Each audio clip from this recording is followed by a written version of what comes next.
ఒక super pakodi recipe నేను చెప్తాను, ఒకసారి ఇట్లా ట్రై చేయండి, చాలా బాగుంటుంది.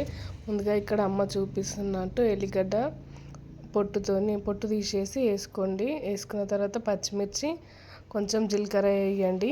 దాన్ని దంచుకోండి కచ్చపచ్చాగా. ఇక్కడ చిట్టి తల్లి బయట ఆడుకుంటుంది మంచిగా సాయంత్రం. ఆ తర్వాత తోటకూర, ఏదైనా సరే మీకు నచ్చిన ఒక ఆకుకూర అండ్ ఆనియన్, కొంచెం కరివేపాకు వేసుకోండి. ఇక్కడ వీళ్ళు వాకింగ్ చేస్తున్నారు చూడండి, మేము పకోడీ వేస్తుంటే. ఇక్కడ కొంచెం గోధుమ పిండి, శనగపిండి, ఉల్లిగడ్డలు ఇలా చేసి వేసుకోండి. ఆ తర్వాత కరివేపాకు, ముందుగా కట్ చేసి పెట్టుకున్న ఆకుకూర వేసుకోండి. దంచి పెట్టుకున్న ఈ మిశ్రమం కూడా ఇందులో కలుపుకోండి. మంచిగా వాటర్ పోసి తగినంత సాల్ట్ వేసుకోండి. సాల్ట్ వేసుకున్న తర్వాత మళ్ళీ కారపొడి వేసుకోండి. మనం ముందుగా పచ్చిమిర్చి వేసాం కాబట్టి చూసుకుంటూ కారపొడి వేసుకోండి.